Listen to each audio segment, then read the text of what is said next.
Hello everyone, I'm Rachel, a Radical Soul Untangled. So, I think I'm going to try my hand at a love reading. But I don't want it to be a typical kind of love reading. I really do like doing relationship spreads. I'll do two like 9-card spreads side by side, and then usually draw like another card, usually from an oracle deck, to get like the overall energy or the connecting energies. So that's pretty cool, but that's not what I'm going to do here, because not everybody is probably in a romantic relationship right now, or even seeks to be in one. So let's say a love reading. It's kind of like, what do we want about love? What do we want for love? And, you know, where do we see, how do we feel about love in our head, heart, and environment? Because that's my 3 favorites.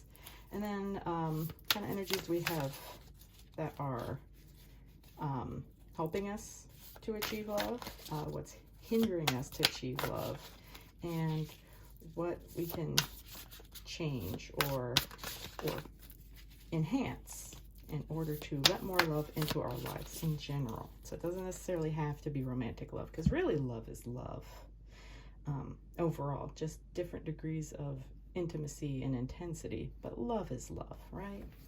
I mean, we say that nowadays just as kind of like a slogan, like, it doesn't matter if you're gay, straight, trans, which is great, but that's like a surface level of what it really means, that love is love. Anyway, so let's see if I can get some fly for that. All right, so head energy, we got 4 of Wands. Heart, 3 of Cups. All right.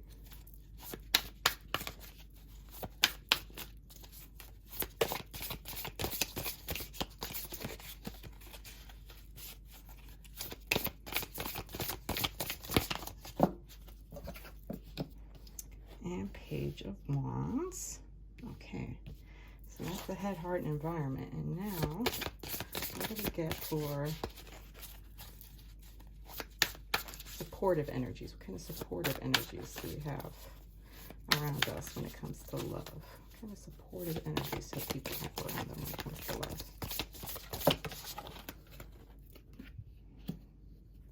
All right, ooh, 6 of Swords, okay.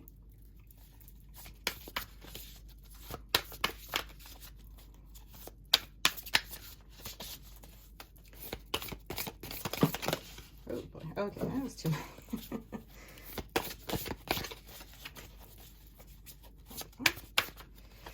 All right, what kind of hindering energies do we have? Maybe a lot. Oh, there it goes. Okay, did we get these backwards? Hindering energy, that's interesting. Okay, I think I get it though. I think I see what that means. I think I get what they're saying. And what kind of energy do we need to bring in to have more, to let the love flow more freely? Not necessarily to bring in love. It's all around. It's really just a matter of letting it in or not. All right, Ace of Swords. Okay, what do we do? Okay, we'll do the Hierophant. We'll do the bottom of the deck energy. Why not? So we got head, heart, and environment. So wow, these are very, everyone's, actually, not everyone, but those of you who find this reading really resonating with you, 4 of Wands, see this? This is a card of celebration. This is a card of kind of like, in the early phases of, like, let's say creating a project or planning an event or something like that. This is kind of, you have stage 1, the idea, stage 2, having some basic choices of which way this is going to go. 3, ideas or people coming together. And 4 is, hey, all right, this looks like it's actually going to work out. This looks like this actually might be going well. So maybe you had, I don't know, kind of picking up like a test or an exam that, that you passed, or maybe not so much like a promotion, but just some kind of recognition at work, or something. You got some sort of alkalades that in something that you've been working on, actually like invested in, and you're seeing like little accolades, little signs of recognition and appreciation or admiration, or like I said, I feel like for a lot, for some people, this is for like an exam or some test or something. And so, you want to kind of celebrate that. And so this is kind of encouraging you to, yeah, celebrate those victories, even if they seem kind of small. They all add up in the grand scheme of things. So yeah, don't be afraid to get with some friends or share your joy with others. And to reinforce that, we've got 3 of Cups. This is the this is the card of friendship, getting together, really connecting with those that are closest to you. So yeah, this is very strong friendship card. I like that there's kind of like a lot of light purple in this. So this is kind of like really more of a, let's say, third eye and crown chakra kind of energy. Because when you meet with your friends, your closest friends, especially your most trusted friends or family, they can help you have insights to yourself that you might, be missing. They help fill in pieces, gaps in your own understanding of yourself by their, if they make like loving and honest observations of you. And so, yeah, this is just like a card of real camaraderie and like people you feel safe with. This is like, not just people you hang out with. This is like soul tribe, connections. And so you're really kind of feeling that in your heart. You're either really wanting that and you're trying to reach out to that, which is actually what this next card kind of tells me. That Page of Wands. So this is, really getting the feel for your creativity. And that kind of goes back to this 4 of Wands energy. So maybe if you're like working towards a degree, or some sort of other training or apprenticeship or something like that. Maybe you're working on, some kind of other certification, so this is you getting the feel for this new undertaking and just kind of experimenting with it. She has this wand, she's just getting the feel for it. She's just playing with it. There's a lot of yellow in here. This is very strong solar plexus energy in this card. She's, has confidence. It's like the kind of confidence you have when you aren't burdened by not having confidence, the kind of thing where it's like, you're confident because you don't know that you shouldn't be. Not that you shouldn't be, but that's kind of how society and people kind of make it out to be. So this Page of Wands is just confident, just in her own curiosity and her own joy of playing with and exploring this wand, and learning to embrace that kind of power in herself. And blue is another dominant color here. And look, those are little salamanders, for fire, because wands are the fire energy, the creative energy, the sensual and even sexual energy. And she's just getting the feel of her power. And also blue, like I said, blue means not just the throat chakra speaking your truth, but to me it just means truth. So this is all just something that's this undertaking, this project that she's learning about, or this new idea that she's been creatively fostering. She's really getting the hang of it. She really feels just intuitively confident with it. And she's had some successes with it. And so she's really celebrating that and getting with her friends to celebrate that. So that's kind of like where you are, your head, heart, and environment in terms of love. This shows me this is kind of like doing what you love and connecting with the people who will reflect that back to you, who get just as excited about something because you're excited about it.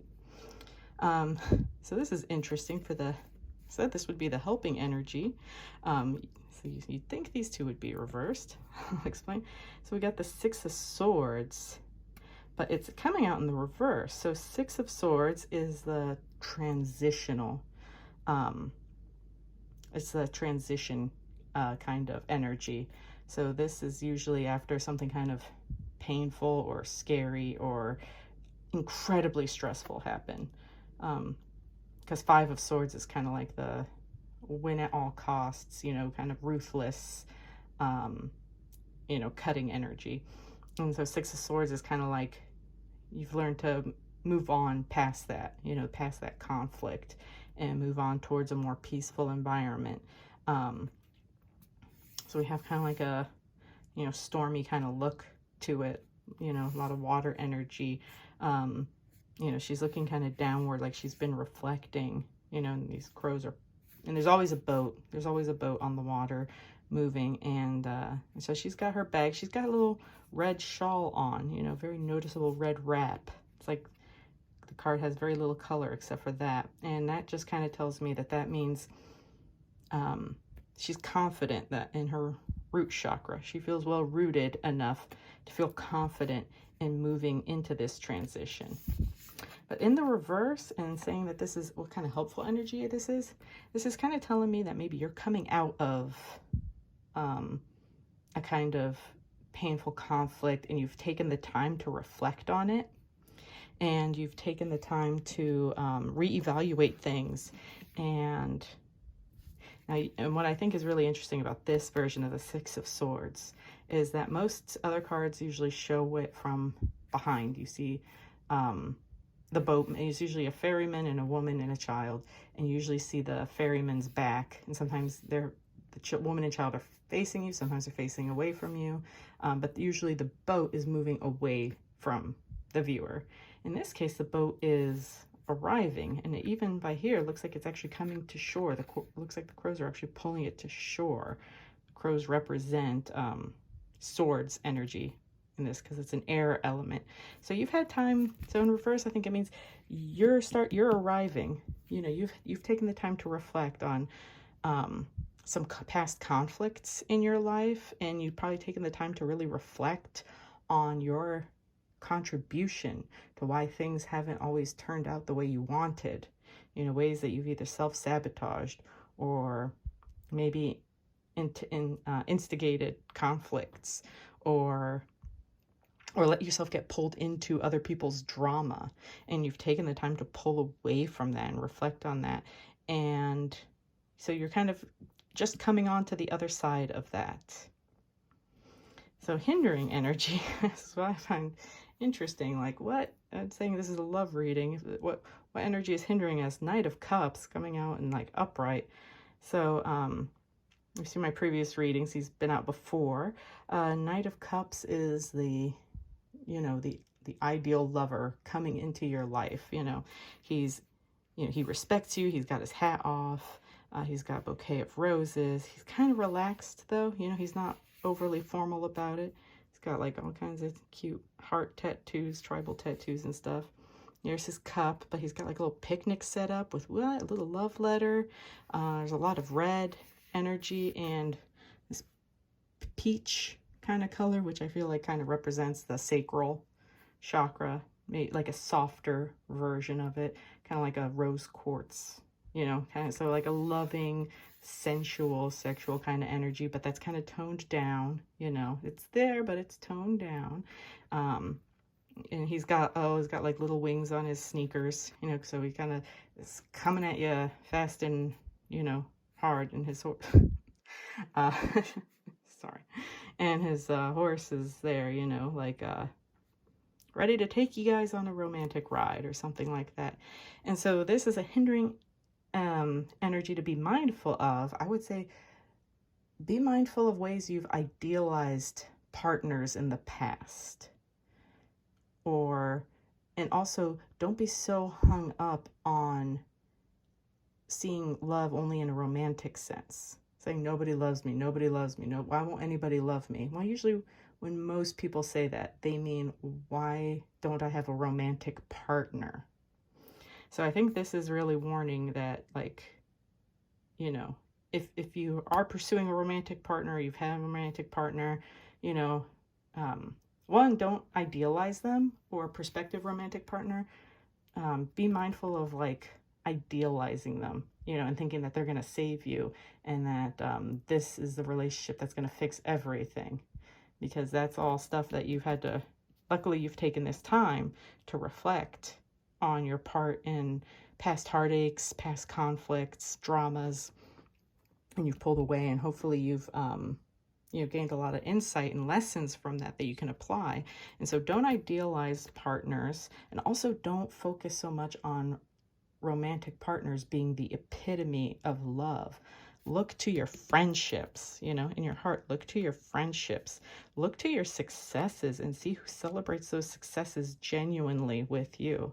Not the person's like, oh, that's great. And then, but secretly they're kind of, you can feel that they're almost giving you like, dagger eyes when you're not looking, because they're, resenting your celebration. You want to get with your genuine friends. In your heart, that really it's your soul tribe, your closest friends, your closest family, the ones that support you no matter what, but they're very honest and real with you. That's, what we got. And don't be focused on, I think a lot of people are starting to fall away from this idea of a lover is what's going to fix me or heal me. So I think that's what that means for a hindering energy. Just be mindful of that kind of mindset that might still be lingering even after a lot of reflection. It takes a lot of cycles to really purge out that kind of concept. And what's going to bring in the best outcome? Ace of Swords. New ideas, new concepts, embracing and internalizing new concepts and understandings of love, expanding the idea of what love is. Like I said, soul tribe love, self-love. That's also a good example of self-love, that you are allowing yourself to celebrate your successes, not just say, oh, it's a fluke, or yeah, well, of course I had to get an A. If I got anything less, I'd die, or, oh, they give that award to like anybody, don't minimize that. This is also a card of self-love. It's usually getting together with other people, but you're also allowing yourself to acknowledge and honor your own success. And this Page of Wands energy again kind of links up with this, because you're learning, and you're taking on this, you're learning some new creative skills in some way, and so that's feeding these new ideas.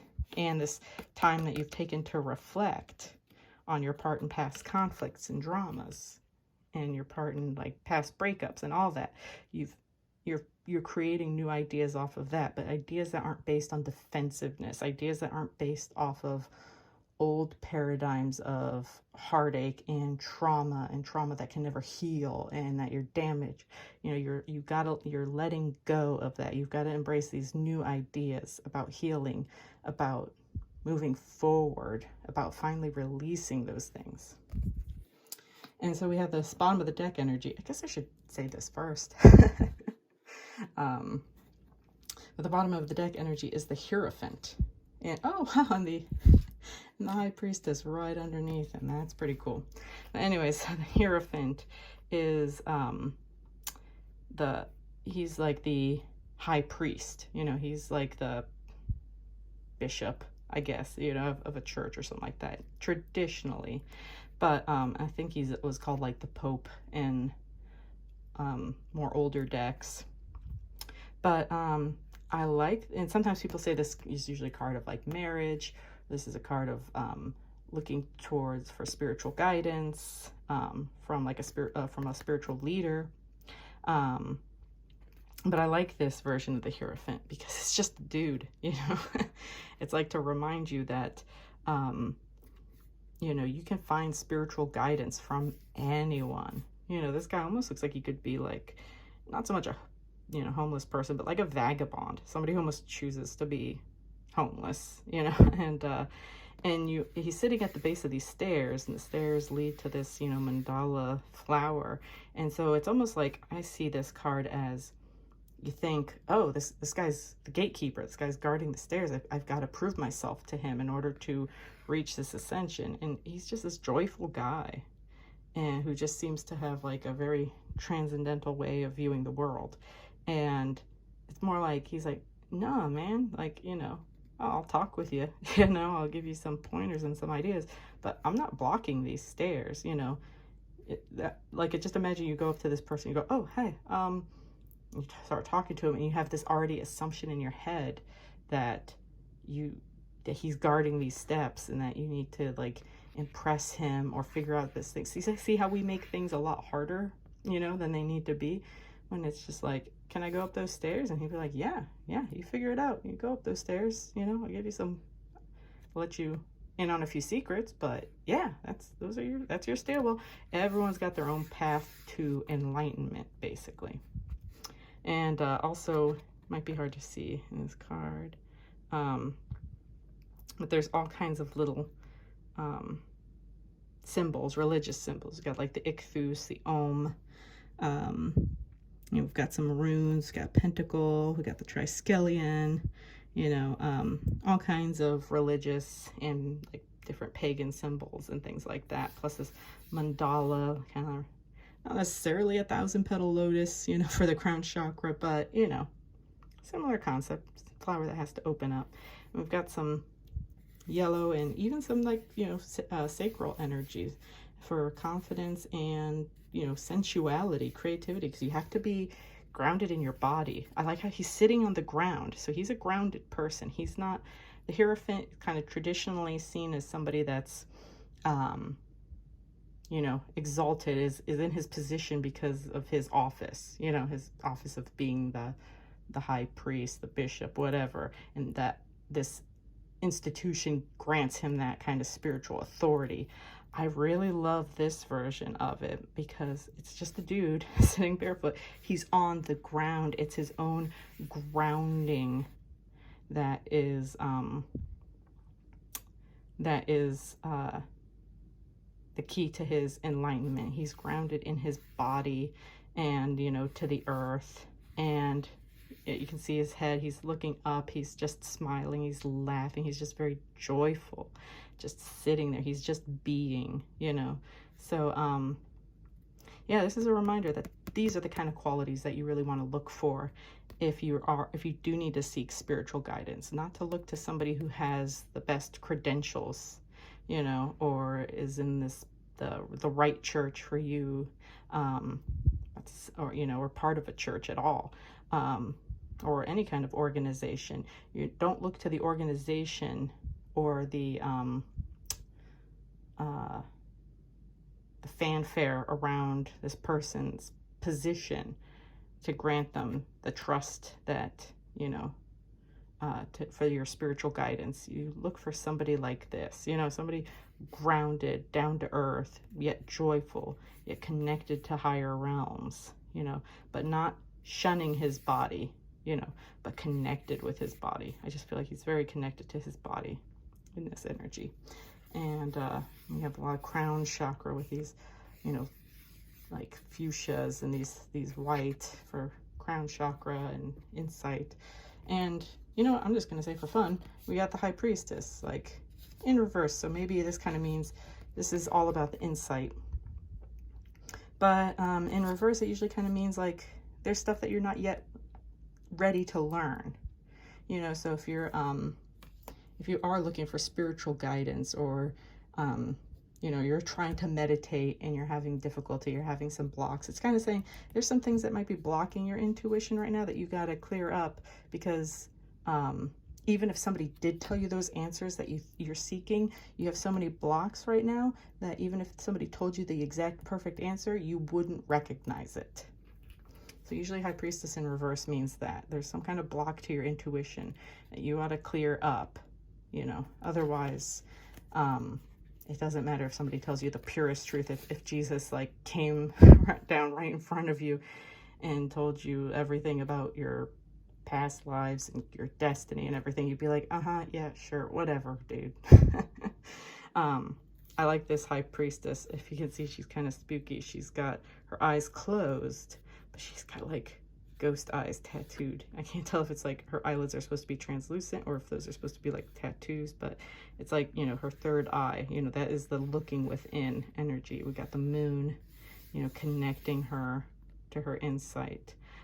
There's all kinds of wonderful little symbols. I even had looked up these little runes, and yeah, they're kind of, because I don't know runes that well, but anyway, yeah, so it's kind of saying that, you know, as you're on this kind of spiritual quest, as you're starting to embark on it, there's some things that you're not yet ready to know, and that's okay. You should probably seek some spiritual guidance. And in the meantime, just keep enjoying yourself, you know, enjoy your successes, connect with your soul tribe, enjoy the learning process of a new, you know, skill or creative endeavor, you know, starting a new project of some sort or a new job, whatever. You know, take the time out, you know, to reflect on things in the past in a constructive way so that you can move forward, not just dwell on the past hurt and pain, but see how they've served you and how you've had your part, but how you've grown from that. Don't get caught up in idealizing a partner, and don't get caught up in the idea that romantic relationships are the epitome of love. Love is literally everywhere, all around you, every single day. And for you, not just around you with other people and not you, it is for you as well. And you've got to start embracing these new ideas, these new paradigms of what love is, of what romance means, and even if it's right for you. So and that's how you will start to help expand your awareness of love. Like I said, it's literally all around you once you start to once you know what to look for, once you know what to see, once you recognize it, you'll see how much it's all around you.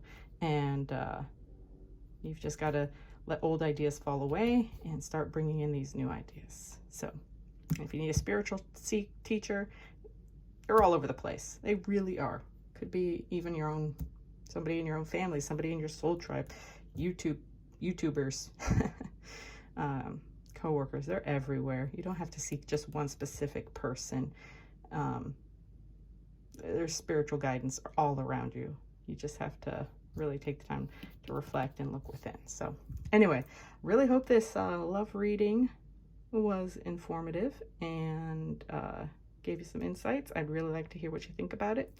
Anyway, my name is Rachel, a Radical Soul Entangled. Thank you so much for watching. I really appreciate all your love and support. If you want a personal love reading or a relationship reading, I do those as well. So please feel free to contact me if you want to have a recorded reading. So anyways, I'm Rachel, a Radical Soul Entangled. Thank you so much. Take care.